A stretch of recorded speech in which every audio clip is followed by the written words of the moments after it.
My part with the Nigerian electorate is what we're looking at this morning. And of course, if I tell anybody out there to ask you a question now, the first question they will ask you is this: what will you do differently if elected president of Nigeria? Yes. Well, thank you very much for having me this morning, and good morning, Nigerians. And then I want to join the greetings. Greetings family. Greetings family, of course, to greet Nigerians as well. At the same time, I wish them a Merry Christmas in advance and a New Year too. Same to you, sir. Yeah, thank you very much. Last time I was on the air here, I clearly made my mission statement. What we have on board is that we intend to develop a program that is a policy that is people's driven. A policy that is people's driven. Okay. And then with a vision of making Nigeria work together as a team for the present and the future unborn children of the Federal Republic of Nigeria. That's what we intend to do. And then when you ask me the question of what do I intend to do differently. Now, the thing is that the National Conscience Party, the party I have been with for almost all my adult life, have a 10-year program developed by well-trained lawyers, people who have served this country individually and collectively. I'm talking about our leader, blessed memory, late Chief Abdul Ghani Fawahimi, who was the founder of the party. They developed a document called the 10-Care Program.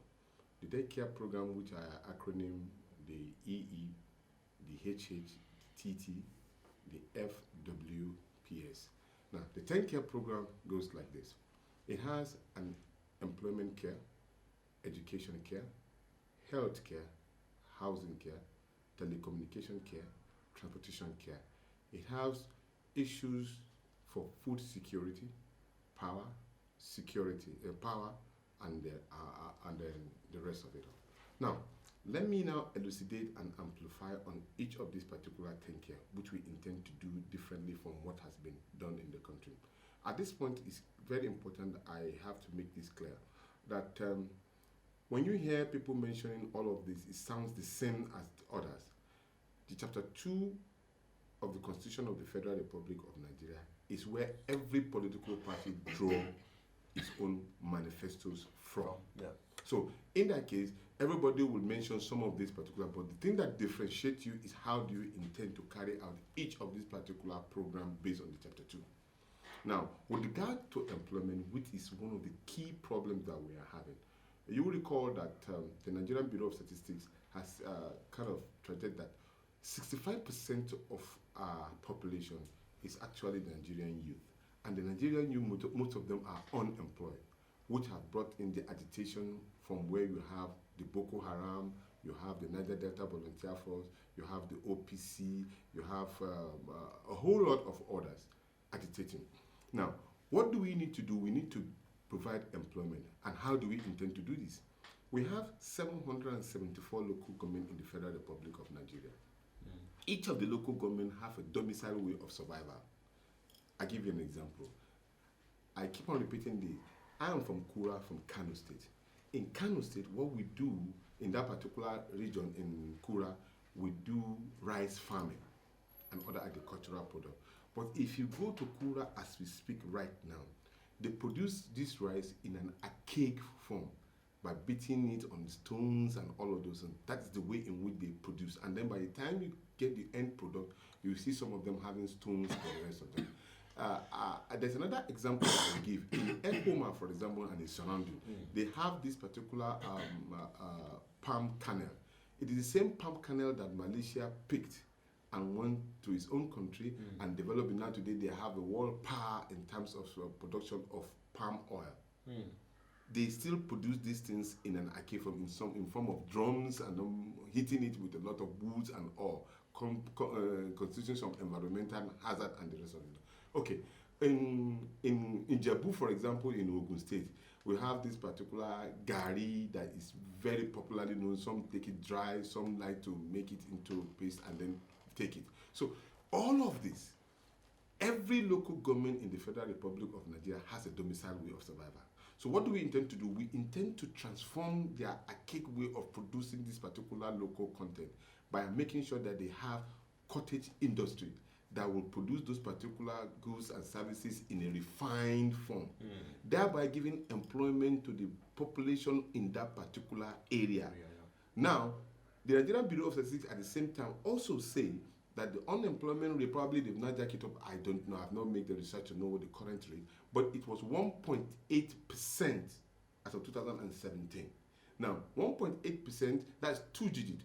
By finishing all of these 774 local government, you will agree with me, we can reduce the unemployment rate to at least 1 digit, which is 7, for example. That way, the unemployment rate of the Nigerian youth can be reduced to about maybe from 65% to at least 20 or even 10 if the trend continues. Because each of these particular cottage industry can take care of the production of the main crop, for example, rice, and then the byproduct that goes along with it too can be turned into a trade, and everybody will have something to do. By making sure that the Nigerians youth are employed, all of this social malfeasance and insurgency that we are seeing is because of the economic will that is not there. It would drastically reduce and take care of the issue of security, and then these Nigerians will be the first people that will protect the sovereignty of the Federal Republic of Nigeria. So that is different, a completely different, sharp different from what is being obtainable today. Because what you have today is that people are going about in the market sharing 5,000 naira in terms of saying that they are doing economic development for the Nigerian people. I think Nigerian people don't need handouts. They need a real plan that would advance their future, which we intend to give. What's your perspective and capacity? What perspective and capacity do you have to tackle the myriad of problems facing Nigeria? Okay. Like, what are those things you've been able to put in place? Okay. You know, what we try to do is to have an attitudinal change from the Nigerian youth. You know, I only mentioned one of the 10 care program. And a lot of people will want to ask that, we are even talking about one problem to be solved, and you're talking about 10. Let me make this clear. Each of these particular programs that we are putting on board have an existing ministry in the Federal Republic of Nigeria. I go further by explaining. Ministry of Power and Supply. Power. For example, power is the bedrock for the issue of providing those particular cottage industry that I mentioned. Because if there's no power, they cannot generate enough energy to work on those particular cottage industry. Okay, you now ask me, how do we intend to generate power? I give an example. I say a state in the United States, which is the state of California, generate power using only solar energy with 39 million people. 39 million people, and they generate close to about 10,000 megawatts of power. They cannot consume that particular power because it's too much for them. They have to sell it to their next door state, which is the state of Arizona. That will now at least reduce some of it. But they sell it. They're not even buying. They are selling because these people, they needed to share it off. So, and then from their research, what we found out is that they even have only 5-hour supply of power, of sunlight. Where here in the north, for example, we have also about 6 to 7 hours. And yet we are wasting it. So we can generate power using solar energy. We can generate power through wind. We can generate power through hydro, which is already existing at the moment now. We can generate power through other source that can be established. So when we generate all of those, we will take care of this particular issue of power generation, which we are celebrating at the moment, about 3,000 to 7,000 megawatts, which is not even established as the case may be. Majority of our companies are being powered through generator and all, which increase the cost of that we pay. And I find it difficult to understand when some of our leaders don't think in this particular line of reducing, because the people that really power the economy are the people on the grassroots. Of course. Because once they can buy and sell within a certain period of time, they now have the economy will to advance the cost of who do any technological development on top. I'll give you a clear example. A mechanic workshop in Nigeria, when you pass the roadside mechanic, they have been doing this particular training and retraining of their younger ones for a very long time in an archaic form. They use chisel and hammer in trying to remove one nut or the other, because they don't have the technological knowledge of even the new vehicles that we even though they are tokumbos, They don't have the economy. They are only doing trial and error. But okay, we say that why don't you increase their level of understanding by making sure that they have enough to take care of themselves and their families in a certain way. Nigerians have been held in disdain for a very long time. When even Nigeria is making huge sum of money, the money goes to those who are in power. Why don't you bring it down to the lower trodden by ensuring that every family of the Federal Republic of Nigeria at least has nothing, that a family of 4 has an intake in the quarterly form nothing less than 200,000 naira. That way, he will improve the comfort of his home, and then he will not take care of how he does his work. He has more new technology training and all, so that by the time the quality of repairs that he gives to your own car, you'll be able to afford it to take care of what he has done. That way, increasing his own economic well-being and knowledge. Then you too, that goes around on the road, you have that economic willpower to pay the taxes that you have been asked, so that you'll not be seeing a VIO on the road, then you run away because you have not been able to pay what you're supposed to pay in terms of tax. Now, when you do all of those ones, and when you pay, these particular taxes will help in encouraging and probably making life comfortable for the security agencies, because from the tax money, they'll be able to take care of their weaponry, they'll be taking care of their training, they will be able to take care of whatever they need to do. And then he too now do his work without being corrupt. Because now he's comfortable to take care of his family, school fees, health, food, and all. Then that one will translate into governance, clear-cut governance. And you know one thing, at the end of it all, what it does is that it reduces the budgetary expenditure that you put on security and defense. Because by the time everything is working, networking from the grassroots up, you don't need to budget huge sum of money because you want to secure the borders or want to train, because people have already been taken care of.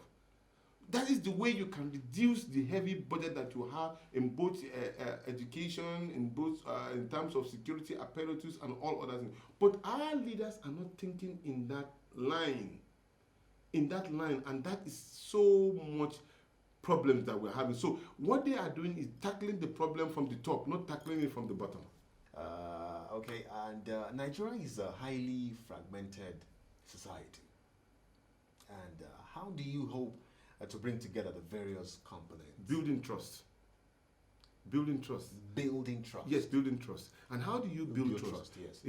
When you make your appointments, and then you are not appointing people only from your own village and your backyard, you have trust in all the tribes. There was an example I used to give.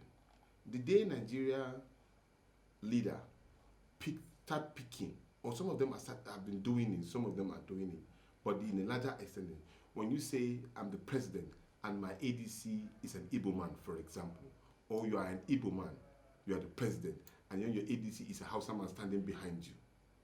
You know, when you have an ADC, everything that you do, even your life is in the hand of that particular person. You have already sent a signal to that particular tribe that there's no difference between me and you. Okay? So there is a trust. And when you are picking your closest people that will give you, tinkering with some of the policies, you don't go about picking only your people from your own area, from your own, because you will not even get the real deal of what is happening in other regions of this country. If you take your closest people, because you definitely, if you have moved around this country, you must have friends who are Igbos, who are Yorubas, who are Hausas and all. You pick them as your kitchen cabinet. They work close to you. They will give you a feeler. Every part of the section of this country will have the belief that, yes, I have an intake because I have my own person close to the president too. So if I have issues, I will tell him, he will get across to Mr. President, and Mr. President will deal with it. And when you start using that as an exemplary way of leadership, it will start building trust, because as we speak today, believe me, Nigerians don't trust themselves. And that's why the country is not working together. And then I give you an example. The agitation that I encapsulated earlier on were agitation from every section of this country. Whether they are true or false, but these are the things that people, and some of our leaders, majority of them are not listening to the people. They are not listening to they're not listening to the people. I give you a clinical example. Even when they are asking for restructuring and all, the Southwest some of them look at this issue of restructuring and say, let's go through federalism. Let's do policing, state policing. Let's make sure that each of the region control its own resources and give to the center, and all of this one. Okay, and then the North Central is saying that we have been kind of disenfranchised. We have been religiously maligned. Many of our people are being killed, and we are not being given the right status that we're supposed to be given in leadership and all. And so also is the Southeast. The Southeast is saying that while other states of the Federal Republic of Nigeria, each of their zone are having six states minimum, while the Northwest is having 7, even though the landmass in the Southeast is a little bit small compared to what it can even take care of. Niger State can take care of the total landmass of the Southeast, but that is not the issue. Now, the Southeast have only 5 states. And they've been agitating for long. Let us have one more state so that let's be carried along. Even in the scheme of things and all, forget about the issue of Biafra. It has long been gone. You are not carrying us along. That is the reason why we are agitating again. Okay, these are issues that they've raised. Okay, then when we talk about the northeast is the decay in infrastructure is huge. Their youth are completely annihilated. When you go to the northeast, vast land, but you see the level of infrastructure is unbelievable. You keep on wondering, is this Nigeria? Okay, and then the northwest, which had a large population, that population has not been put to use. Most of the children are on the street. In fact, according to statistics by UNESCO, UNESCO is recently, it says we had about 13.5 million children are out of school in Nigeria. 13.5 million are out of school, and 69% of that particular children who are out of school are from the north, northwest. Not generally. Not generally. Not. Okay. So you can see the danger in it. Imagine if that particular 13.5 million Nigerians youth are Western education, they have this particular education. Do you know that particular human capital that will be infused into the Nigerian system? So any government that neglects its youth is just preparing itself for an anarchy. We will change that. So now, all of this agitation, I have said here on this radio, I said, if I become the president of the Federal Republic of Nigeria, for 6 months, I'll make sure that the Southeast had 1 more state. And you'll be surprised, and I said, even the South, in the Niger Delta, I feel pain. That people whose part of the country can generate huge money for the country. Up to today, our whole economy is hinged on the oil that we generate from the Niger Delta. But go to Niger Delta today, you see some people building houses with planks and wood, and there is where they defecate, that's where they reproduce, and then the government, and you see beautiful edifice from the government house, and yet look at the people. The BBC did a report, and then they compared the two together, and the gas planning was on top. I feel ashamed. What is the population? Now, Bayelsa State has only 8 local government, for crying out loud. 8 local government. 8 local government. And in 8 local government, we cannot take care of the population in that. Look, what it simply means is that all those particular people living in the creeks and all those shores, and what we will do is that I said we will move the seat of government to Niger Delta just for about 3 months or less, or even more, the case may be. What do we intend to do? We intend to give confidence to the people living in that place. We will call a meeting of all these particular multinational companies, all of them who have been benefiting from this country, taking so much huge dollars and taking it out of this country. Let's sit down. What I am making as a demand as a president, I will make it an executive order that within the next 3 months, I want to see all of these people evacuated, at least even for what you have been owing them for years. Go and put them in a comfortable place, maybe a hotel, and pay the bills while you start building them good homes that they deserve. How much does it take you to build good homes? 2-bedroom flats, or let's even take it 1-bedroom flat for each of them. Build a skyscraper that can take care of thousands of people. How many of them could you build in that particular place? But you can build those ones in your country and make them comfortable, build good roads and say you are living in heavens, but these ones are Africans, they don't know how to live. Are they not humans? If you could do that in your country, why can't you do it in the country where you are making so much money? Of course. You understand? And that way, as a northern, I come from Kano, the people there will know that we are not taking their oil or anything that comes from them. We are giving it back to them. Even if I want the oil well or the pipes to get to my house in Kano, they will do it willingly. Because they know that I'm not taking it for my own self, I'm doing it for the benefit of the whole. And that will build trust. When you build trust in Southeast, you build trust even among your own fellow people, wherever you come from, by making sure that the people are comfortable. Meaning, from my own side of the country, where I come from, the large population of the uneducated, Western uneducated youth will be imbibed into their Islamic way of life. Because in the North, our Islamic way of life is our way of life. And you can't take it away from them. What do you need to do? Infuse that system into the Western education and make it work. Empowering the parents. Because the parents are the ones who take care of their children. Take care of the parents and make them have an economic well-being that they can take care of their children. You will see those children, they will be out of the street as quickly as possible. And then you are now having trained Nigerians.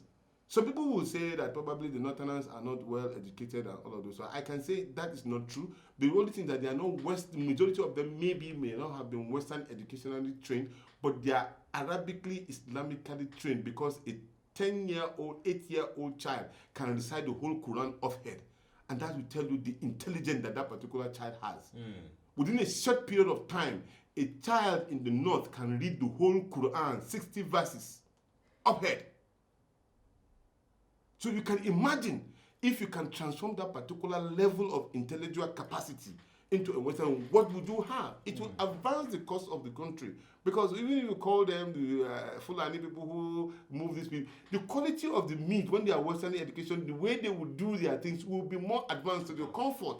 And that will advance the nature of the country. So these are practicable things that we can do. We're not talking about theories and all. I'm talking about practical things that is visible that can do to build trust. And once you build trust, people unite together. They think together. They work together. They defend the country together. We have just one way to the Federal Capital Territory. How does he intend to reduce the high level of traffic both in and out of the FCT? Secondly, how can the take-home pay for both the National Assembly be reduced? Is it possible? Yeah, it is. Okay. Very, very possible. Very, very possible.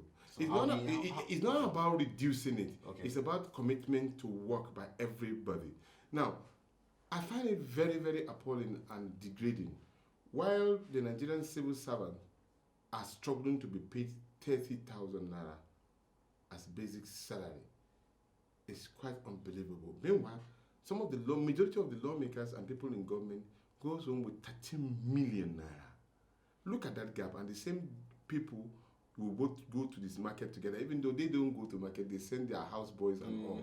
They go to the same market, will buy the same ugu together, but the classification of ugu and all different. They will have maybe they have the highest quality that they want to buy, and probably you will buy within your own rich and small one. While they are buying the main body of the ogongo, which is the kwanla and also, you may be buying the scattered head and then have the same flavor. You will be looking for flavor, but they will be taking the real meat. And then we are in the same country. I mean, if you are a leader, I saw quite a couple of days ago, they are doing a door-to-door campaign, and with all due respect, the vice president was visiting some people, and he visited them in their mud houses, and then they are talking about door-to-door campaign. When you go to those particular places as a vice president of the Federal Republic of Nigeria, don't you feel that you've neglected your people for too long? Is that the same place where you are staying in Aso Villa? Is there anything close to it? So the gap is too much. The gap is too much. Too much. Okay. You see, the Islamic way of life, when you say it's not academic, it's not true. It's a serious academic work, because everything about way of life, scientific and all, is there.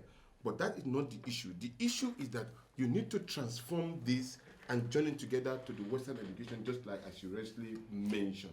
And I have said it all, that what we need to do is collapse both this particular Western education and Islamic education into one. Even the malams themselves who teaches this particular Islamic education can be employed into schools.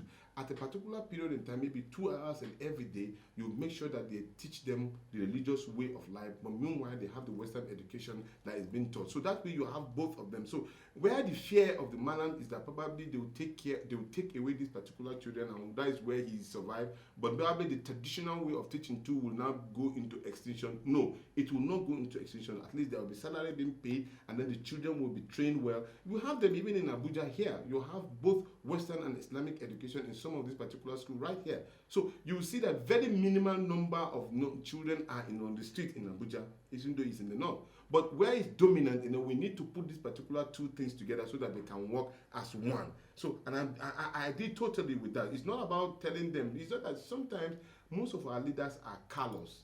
They prefer to leave some of their subject in abject poverty so that they can continue to rule over them, because they know that when they are being empowered, they will be able to challenge the status quo. And that, whether you like it or not, if they change the status quo as it were, or you try to keep on in a perpetual poverty continuously, they will one day rise up against you. So before they can rise up against you, it's better you give them the opportunity to survive on their own, so that they can know that they have good leaders in you and the society can be better off. Okay. Yes. While I'm trying to answer some of the recent questions, I'd like to go back to the earlier first question that I was asked about the legislator. Can there be a way to? I said, yeah. What we have in our system is that we allow our legislator to come and sit in Abuja and then legislate. The business of legislation does not really mean that every one of them have a job. Even if they don't have, they should get one particular job to do.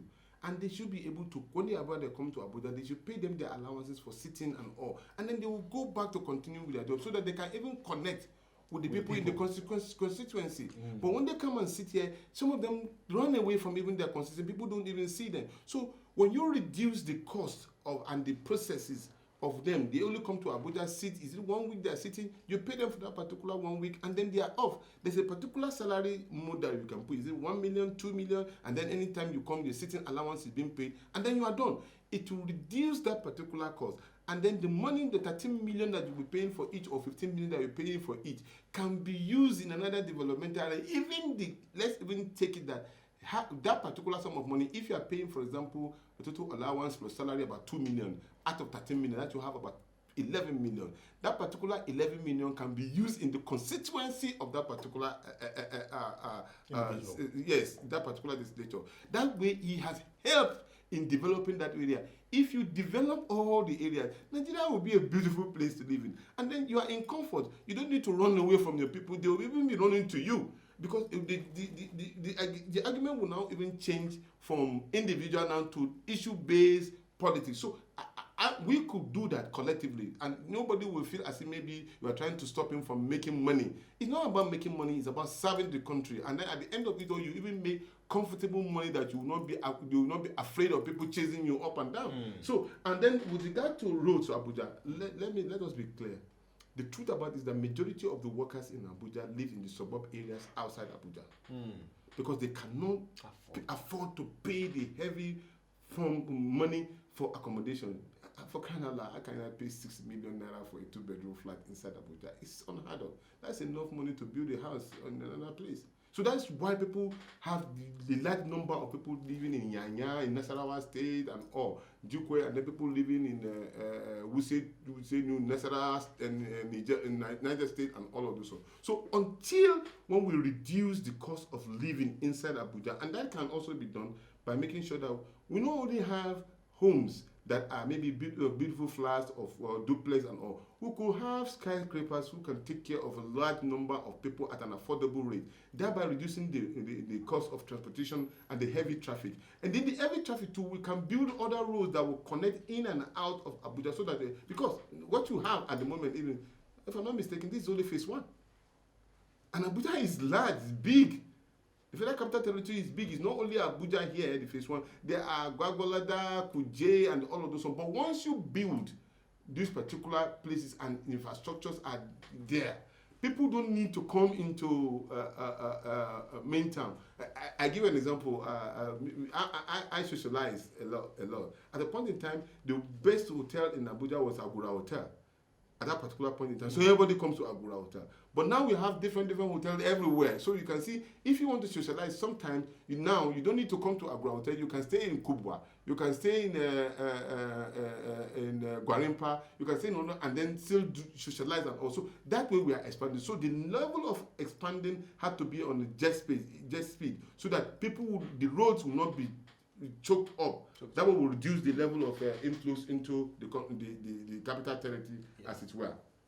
Okay, we're running out of time. Yes, somebody asked about the logo. The logo, yes. Yes. With all the respect, sir, you see, this is where the electorate need to do a lot for themselves. As of today, we have 91 political parties. The truth about it is that my own party, the National Consensus Party, started in 1994, if I'm not mistaken. Then we were registered in 2004 formally, but we are oldest political party, and we've been doing a lot. Our logo is the eye. It's there. All the electorate need to do is study what is there. They need to be more conscious into their political system. They only hold their eyes into 2 political parties, thinking that is the only party. But we have 91 political parties, and I can assure you, you will find good men, well-credited individuals who have that capacity to lead this country, either from the councillor level to the local government level, chairman, state assembly, or Federal House of Reps and Senate. They have that particular goal. All you need to do is just try some of us, and you'll see that there will be a whole lot of difference. Let me just be more selective. Give the National Consensus Party a chance, and you'll see a lot of difference. Okay. We just have like 2 more minutes to go this morning. But let me ask you this question real quick. Yeah. Final one. You are one of the youths seeking a leadership, position. Yes. How do you intend tackling youth restiveness? Yeah, because the youth have not been engaged. They have not been engaged. They only did something for themselves. This particular film industry and the music industry. You find out that almost every youth now want to be either a musician or an artist, because that's where they find succor and they see they can make quick money in that particular area. So if the government of the day can get them opportunities where they could, use their talents. If you can identify the talent of every youth and then tailor that particular youth into that particular area of talent, and he's seeing that he's making comfort out of it, of course his mind will be taken out of certain period, a certain area, and then they will be fully engaged. And some of them even also look at politics as a money-making machine, not as a service. So we need to change that attitude to make them believe that we are talking about how you can serve your country better, so that other talent can be exhumed and utilized in a certain way. So, I used to give an analogy of how it used to be in those days. Honestly, the Nigerian leaders need to apologize to the Nigerian youth. They've not done well at all. Because way back then, they used to go into the universities, comfortable rooms, 2 in a room. They have cafeterias. Their bills are being paid. The moment you graduate, there's a work waiting for you. Those things are not there. When you go, some universities don't even know what a cafeteria is, because it is not existing. It's not existing. And they stay 10, 5, 7 in a room.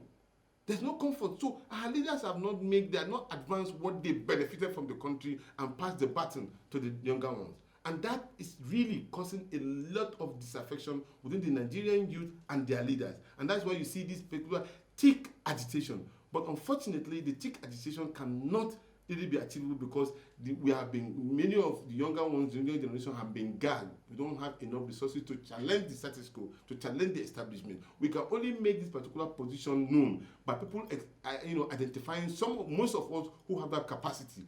All the leaders need to do, whether they like it or not, if they don't give the baton down, natural way of life will give the baton down.